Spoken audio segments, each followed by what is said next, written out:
Hello, I'm Charlie Luxton. I make TV programmes and I also design sustainable homes. About 10 years ago, I undertook a very sustainable refurbishment of my own house.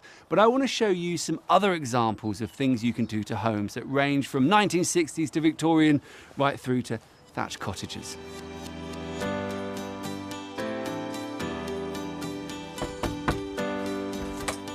Hello! Hi, Charlie. Hello, Tina. Hello, Richard. Hello there. Hi. How are you? Very much looks like a standard Victorian terrace. I mean, you really wouldn't notice that anything had been done.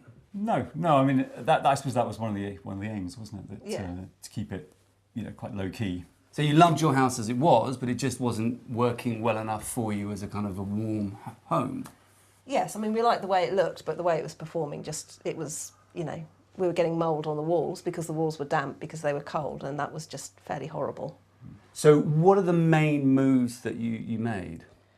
Well, we've done quite a lot of things over several years, but mostly it's been insulation. So we've insulated under the floor, we've insulated the walls outside and internally.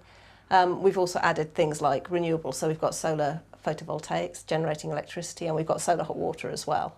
It's interesting, isn't it? Because I think a lot of people think if I do the loft and I do the windows, whew, we're done, aren't we? It's going to be nice and warm. But actually what they don't realise is that the heat gets lost through the floor, the heat gets lost through the walls. And in these old Victorian cottages where there's a suspended timber floor, you're literally, the only insulation you've got is a bit of 20mm wood or something that, isn't it? Yeah, So, I mean, that's where a lot of the heat goes. I think the real benefits, the upside is, you've got this incredibly well insulated floor, the children can play on it in the middle of the winter, it's absolutely comfortable and so on.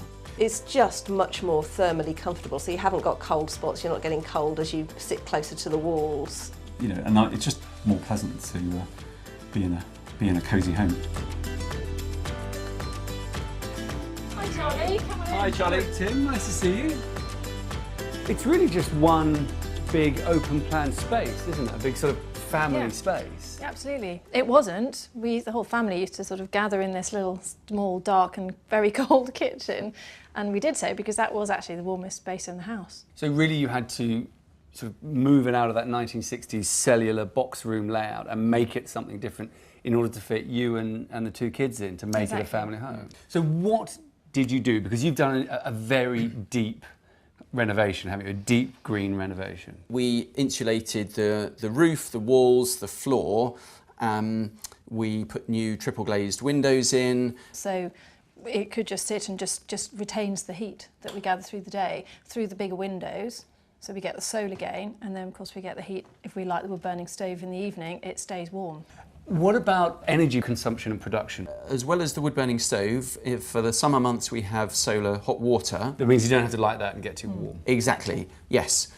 And we also have solar electric, so we generate electricity during the daylight hours. I mean, most of the time during the day when the sun is shining, we're exporting power into the grid. Which is feeding other houses nearby and the wider country. Yeah, exactly.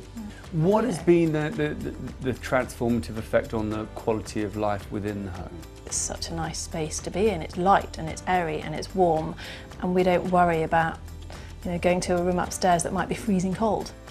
Now you've seen what's possible, maybe you want to make changes to your home. Well, Cosy Homes Oxfordshire is a new organisation that wants to help you live in a warmer, healthier, more energy efficient home. If you're interested, just go on the website and register.